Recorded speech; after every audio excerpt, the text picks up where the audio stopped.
Hi Archana, welcome to Hi, Sophie. welcome to 360 Art Drops with the Z channel. Everyone's welcome to like, subscribe, and share our journey. Um, and this is Archana Life and Leadership Coach. Can you tell us about your journey and how you got inspired to become a life and leadership coach? Yeah, first of all, thank you, Sophie, for having me on this series. It's really joy. Even day before yesterday when we connected, it was really good to know you. And I'm a software engineer by my education, and I worked in US and UK in the software industry. And in Uh, the middle of the pandemic, I got coached myself. I was going through a phase where I was feeling overwhelmed and purposeless, and I got a lot of advice, but what really helped me was coaching, because coaching is different in the sense coaches never give you advice and uh, they let you think for yourself, and that's when you feel empowered. So I could experience the power of coaching firsthand, and then I was inspired to become a coach. Then I did coach training with Peter Redding, and I'm an ICF member now. uh-huh. And can you tell everybody what ICF stands for? It's called International Coaching Federation. Huh. Uh, it's the regulatory body for coaching, and it's considered the gold standard. And we undergo a lot of rigorous training and performance evaluation and exam to become credentialed coaches. And this credential coaches, you become an international coach. So you can basically coach anybody all over the world. Yeah, because we would have developed competencies by the time we are credentialed, and we follow a code of ethics. So people who come to credential coaches can be assured of the quality of coaches, Okay, because very they nice. undergo the training and they would demonstrate all the competencies, and you would be in safe hands that way. Uh, also wanted to tell you that I can relate to you in your journey. That you weren't you didn't become a coach at first. I was a science major and then went into banking and then declared myself as an artist. So I can relate to having like different parts of your journey. And I'm really glad you found someone that you were inspired by so that you could become a coach. I mean, that's very lovely. Can you also define your style and your approach? What sets you apart from other coaches? Yeah, so I think even within India, I've stayed in 4 states, and I've lived in so many cities that I'm very intertwined with cultures and different kind of people, and I've learned my way of connection and empathy.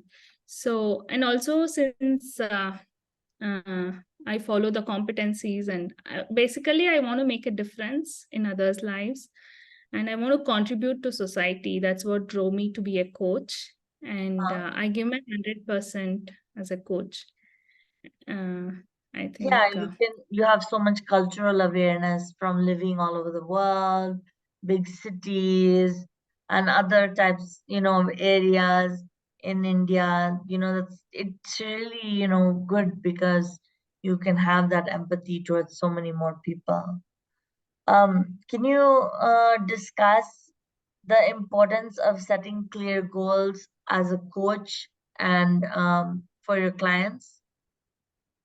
yeah, I think goal setting is a direct determination of your achievement, because even if you fail at your goals, you would have moved a little forward, or you would be Um, aware where you're going.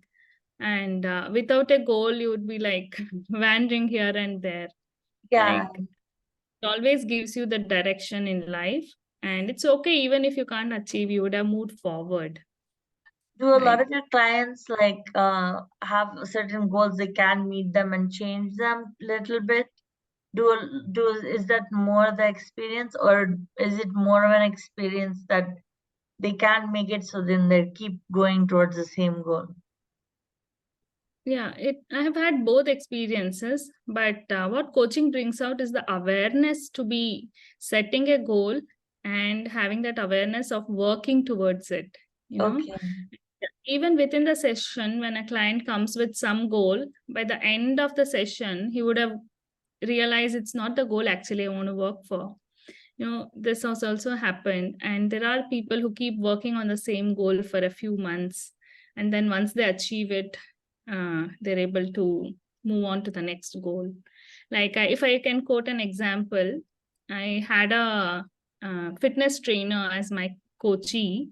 He Right. wanted to network, but he had a lot of inhibitions. So through coaching, he was able to become aware of what is his biggest source of networking and what he can do. It really took away his inhibitions, and he was able to achieve his goal. Also, I And remember when we were talking, you mentioned that life and leadership coaches are they're more. You explained it in such a nice way that what's the difference between a life and leadership coach and like I as per psychologist or psychiatrist. Could you tell us a little bit more about that? yeah, so coaching is different from mentoring and consulting and any other form of support. Coaching is the most if I have to give you an example, if there is a wound and that still hurts, then then it could be a case for therapy or transactional analysis. But the wound has healed and it's become a scar, and the person is ready to move towards his personal and professional growth. That is when coaching comes in. So this is for perfectly healthy individuals who want to strive towards excellence or towards growth within their own terms. So it's And more about career growth as in as in sorry, I am like I lost my words. no problem. Instead of emotional growth. It can encompass relationship with self and others, self confidence, self esteem.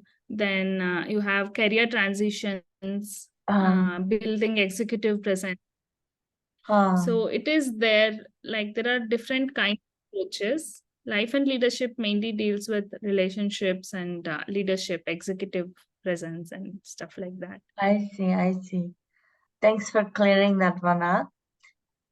Also, how do you tailor your coaching services to the many clients you have? How do you? So I usually have one-on-one sessions.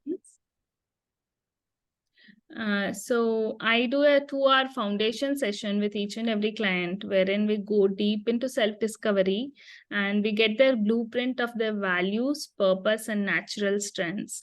So this exercise itself has brought clarity to so many people. I was working with a corporate social responsibility consultant who was confused between conflicting priorities. She wanted to join back work, but she also didn't want to leave home. And after we did this exercise, it became very clear to her what were her motivations, what were her fulfilling factors, and she could take a decision. And she's a happy working woman now. Very nice. And do you have what are your biggest success stories? You just named one. Uh, What are your biggest success yeah. stories? Yeah, I have also worked with a woman abroad that she was in a marriage which was not, she was not very happy, and she did not feel supported by her husband. But Uh-huh. through our conversations, she came to realize that she is sticking to this relationship because of her needs of being supported financially and otherwise. and she could come to terms with the expectations that she can have and what is it that she wants. So by the time our coaching ended, she really felt empowered, and she was operating from a strength space rather than a Uh, victim space. nice. So it uncovers various blind spots, beliefs, and it helps you to feel empowered and motivated towards whatever you want to achieve. What are the biggest blind spots that people come in for? Yeah, one could be self-confidence. I work with a lot of young adults who are, confused about what their priorities should be. If I have to talk about blind spots, not having their success blueprint or not knowing them internally, your Uh-huh. identity once you know, it becomes very easy to make decisions in life. Right. So, what I would say, not knowing your strengths and purpose and values could be one, or expectations could be one more thing, Uh-huh. unrealistic expectations, or it could be self limiting beliefs that I cannot do this, that I cannot do that, or things like this, or Huh. trust issues could be there from past. How do your clients get over these trust issues? How do you establish the trust with them so they can get over the trust issues they have? Yeah, so I provide them a very judgment-free, psychologically safe space Huh. wherein they can be themselves. So as a coach, we leave our personality like the slippers outside the door, and when we are with a client, we give them the total. We see them as 100% positive, resourceful person, Right. and just having that listening 100%. I mean, when somebody is listening to you, it makes you feel so heard and loved. Like when I was getting coached, the coach was totally present with me, and I was thinking, even I don't take myself so seriously, I don't listen to myself. Yeah. I'm not tuned to my thoughts, but this lady here, she can hear my inner voice, and she's totally there for me, kind of feeling. So over time, as you start to engage with a coach, it starts to build, provided you're uh, sticking to ethics and building that Yeah. trust. It's a process, it keeps on happening, and it can easily break. So as coaches, we are very careful to maintain a judgment free space and give Um, them that safety. We are trained to do that. are, is it like, with the coaching, is it like, um, personal, like, you can't tell anyone else, or is it confidential or? Yes, we are, like I said, we are bound by ethics, code of ethics. Confidentiality is a very big requirement for us. Oh, Even coaching a student, young adult, and we have three-party agreement. So the parent is a sponsor, and my coach is the young adult. So I'm not. I've made it clear from the beginning that I won't be sharing any details with the parent, but we will um, have a meeting where the uh, young adult can share whatever they are comfortable with uh, the parent. And it happens in corporate setting also. The sponsor might be HR or the CEO, but the employee is different. We are totally employee centric, and we assure confidentiality. We sign the agreements for confidentiality. I see. Um, Also wanted to ask you, how do you balance your life with the, coaching and all the other personal responsibilities and responsibilities that you have in your life? How do you manage? Yeah, that's a good one. It is actually a constant struggle, but thanks to my awareness of values, like my values are connection, purpose, love, inspiration, and health. So I treat these like basic building blocks. So as for health, I go to gym thrice a week, and I go running for 2 days a week. And then I have these blocks taken care of, and then it easily manages. And work, I balance. I control the amount of work that I take in. And like I get the health part done early morning so that I have entire slot free. I'm Um, also a trained singer. I take music classes. So I also do something for self care, if you may call, uh, that be light and happy. right. And I'm trying to pick up meditation and journaling. I'm in the process of it. And Uh, work, I think I'm very passionate, so I enjoy what I do. And so it is more of a pull from the work rather than me pushing to work more. So I'm able to draw a balance. okay. So, you also mentioned you are part of many groups um, that help you, and you were maybe involved in some other organizations. Is there anything you wanted to tell everybody that you were part of or that helped Yeah. you to elevate your skills? Yeah, actually, I believe in continuous learning too, and like I'm part of a US firm called Transforming Your 20s that Uh-huh. focuses on coaching people between 19 to 30, and I Oh, think they find the future of Earth, and it's very important to make them feel empowered and make them take the right decisions, empower them with thinking.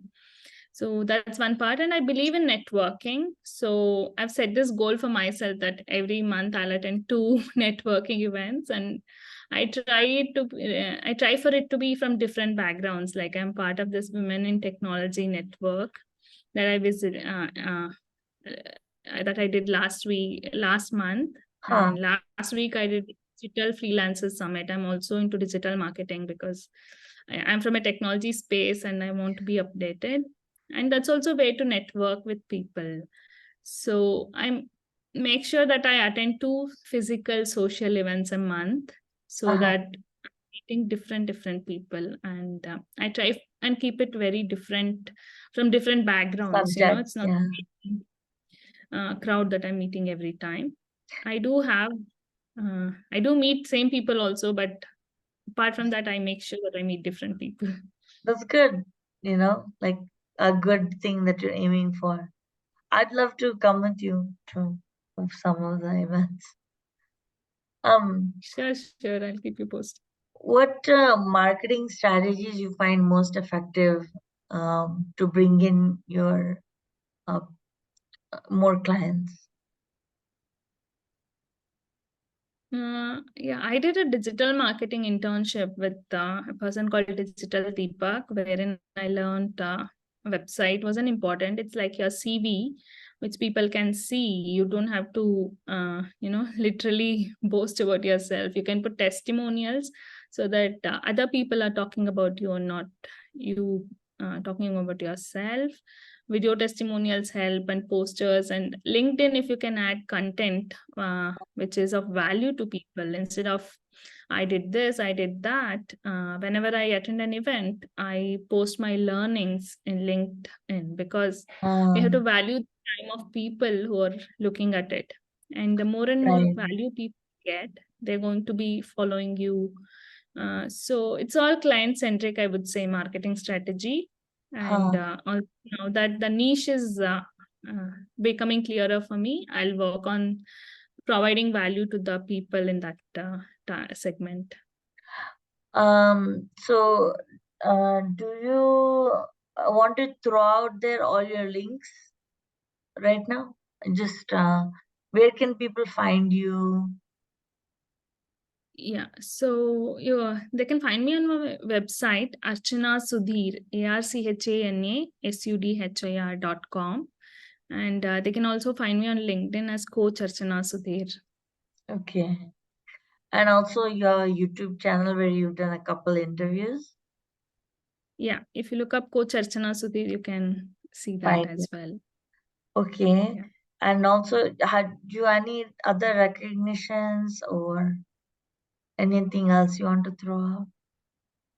Uh, I'm a member of ICF, and I work for Transforming Your 20s as well. So yeah, that's what. Yeah. Okay. Okay. Yes. What challenges did you first face when you were developing your coaching business or coaching practice? Yeah. So I think it's very important to have single-minded focus. So when I got into coaching, I was also working for another program for young kids to build IQ and EQ. Uh-huh. So I kept my attention between the two of them for 3 months. I couldn't provide justice to either of them. And also people don't take you seriously because you're balancing multiple boats, right? Uh-huh. So your productivity is going to go by half if you're doing two things simultaneously. So that realization occurred to me after 3 months. Though my husband was saying, just leave the other one and focus on one, I was not ready because it was very close to my heart. But then later, one fine day, I took the decision, and my identity has to be on one thing that people can Uh, relate to me. I That was understand. one. Yes. That And was? then that was one of the challenges that I faced, Uh-huh. saying bye to something I love. Uh-huh. And this also I love a lot, but that is with really young kids. So I was feeling passionate about it.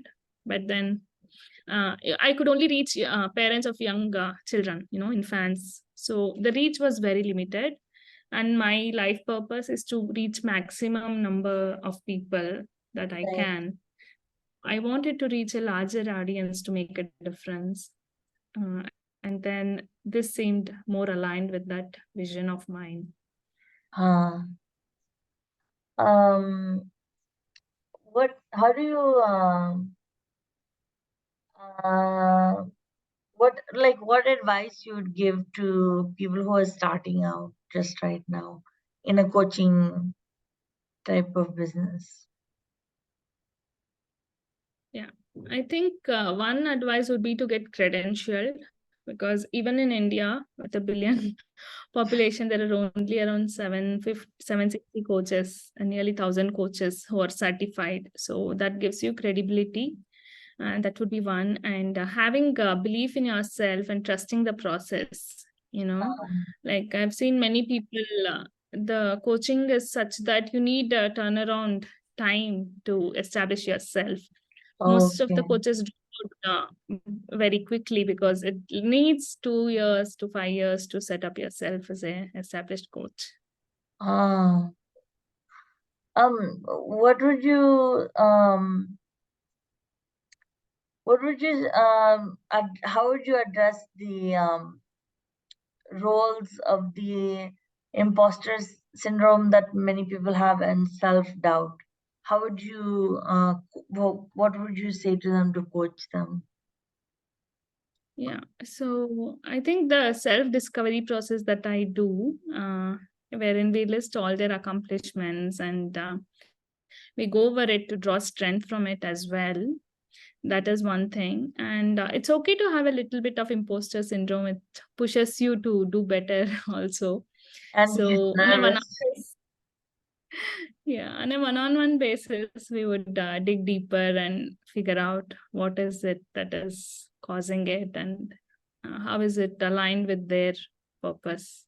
Huh. Um, let's see. So, how would you go into like pricing your services and being there like as a for providing the community value and knowing your worth?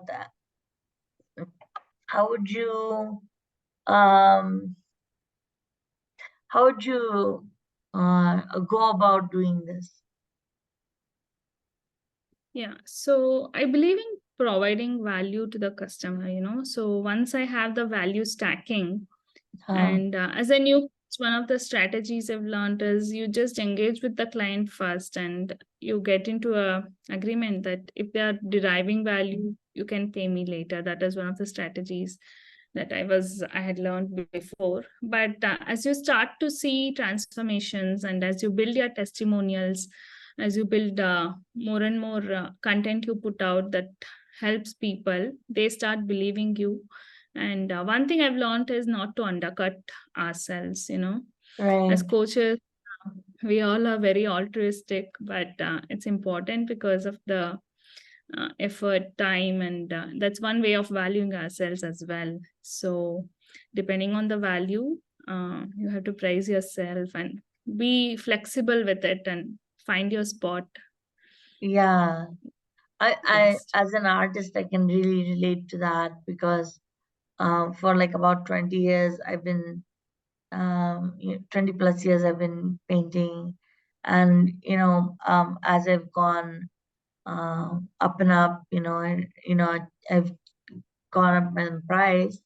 But, right now, I don't have any supplies and all that. That's why I started like doing the podcast. Like, how can I bring my value as a person who's creative in another way to others? So then I started doing this podcast, and it's been really rewarding and mentally stimulating. And in all kinds of ways, I feel like I'm learning more from the other person. It's really nice. And I wanted to thank all of the people who've interacted with me, not only you. And it's been a real nice journey on, my path. Yeah. And also, it's important to find out things that give you joy so that you're also growing and you feel happy about it. And when I spoke to you, I could sense the feeling in you. And it's a great service to other people as well, getting to know. Otherwise, we wouldn't know so many people. And I guess it's also a great learning experience to talk to others. Yeah. So, What, what are the core key values? Like when you have a client walk in, like how do you go about giving them some personal, calming type of atmosphere so that they can establish that trust right away, and you can actually get to like a couple key points that they may need help with. Like, how do you go about just giving them that reassurance? as a coach, ICF coach, I do take them over all the things, but it comes through interactions. Sometimes the clients don't open up till second or third session, and sometimes they open up in the first session itself. Like many times people cry in the first session and they'll be like, I don't know how I can be so vulnerable with you. And at the end, they say, like, I feel like I've spoken to a friend from childhood. So Yeah. it's all about personal equation that you build with them. And just listening gives a lot of trust, I feel, because very often are you listened to, right? People are busy, something going in their mind about themselves, and they'll be half-hearted. Many times it happens. So I guess when somebody listens to you so intently and the focus is all on you, you tend to build that trust. And also the non-judgmental thing helps. uh, Do the it really clients helps get to. nervous? Do the clients get nervous sometimes?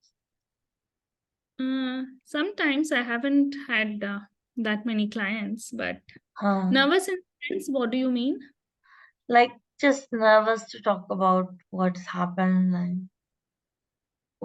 them in the past, or to where Yeah, they've come so far. yeah. Sometimes it happens, but in coaching, like I said, we are not medical professionals, and we make sure that uh, there are no other things that are going on. And I had a client who was in therapy and she also went for coaching. And after a few days, she was able to drop therapy and she stuck with coaching. So it's up to the client to figure out what is it that is best giving them the results that they want. Ah. So, the psychologist, like you've mentioned this, I just want to clarify. even if somebody is a psychologist and then they come to you for coaching, coaching is not the same as psychologist. Yeah, we are Field. not medically trained professionals at all, So Because I thought, it's psychologists, they don't prescribe medicine. So, I thought maybe there might be more similarities between psychologists and coaches. uh, coaches, if you have to tell, it's like a treasure hunt. Yeah, you want to move from place A to place B.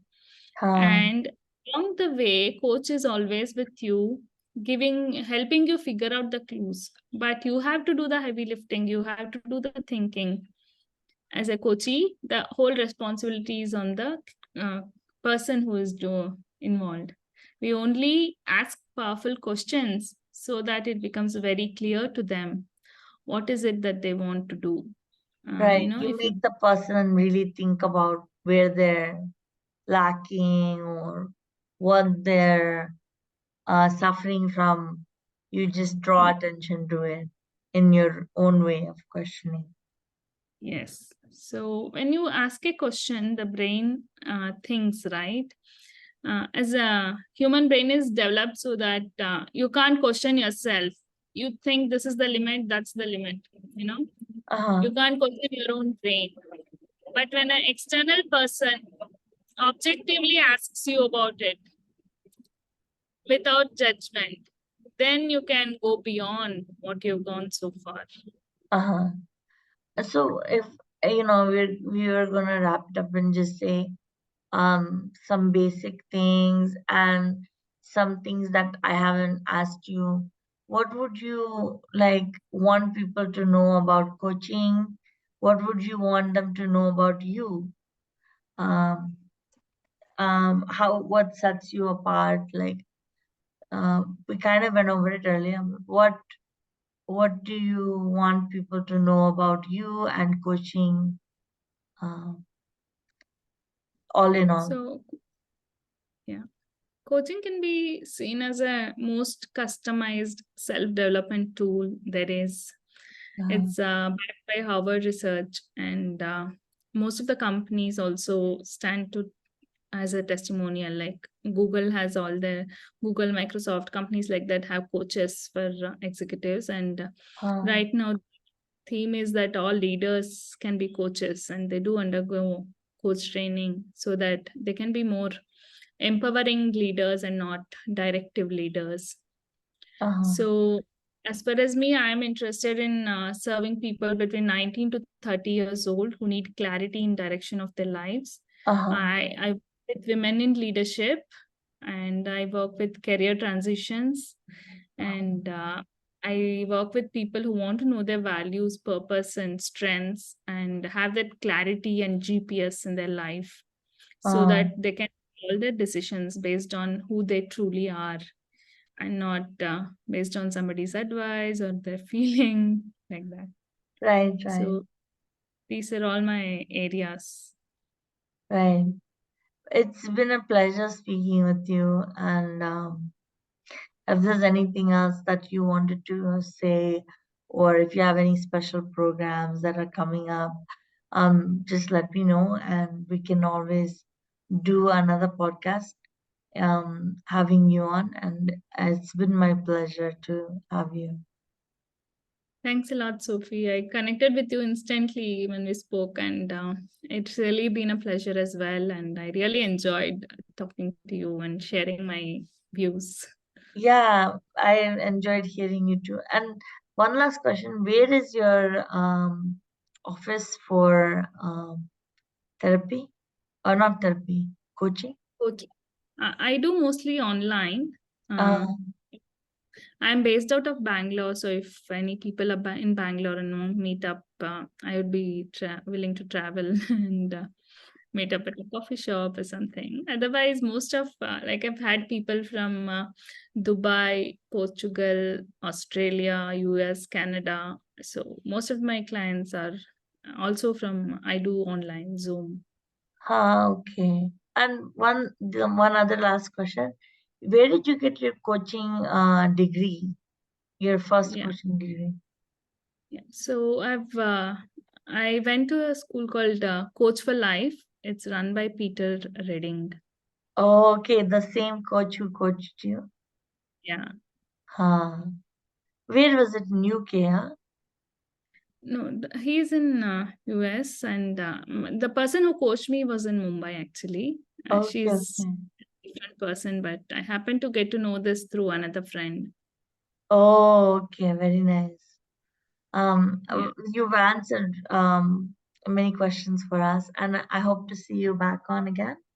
And I sure. was very happy to hear from you. Same here, Sophie. Keep doing the work, and I'm sure it's really helpful to a lot of people to know, to bring awareness, and boosting local businesses and international businesses. Yeah, most definitely I'll continue. Thank you so Thank much you. again, huh? Yeah, take care. Bye. Okay, bye.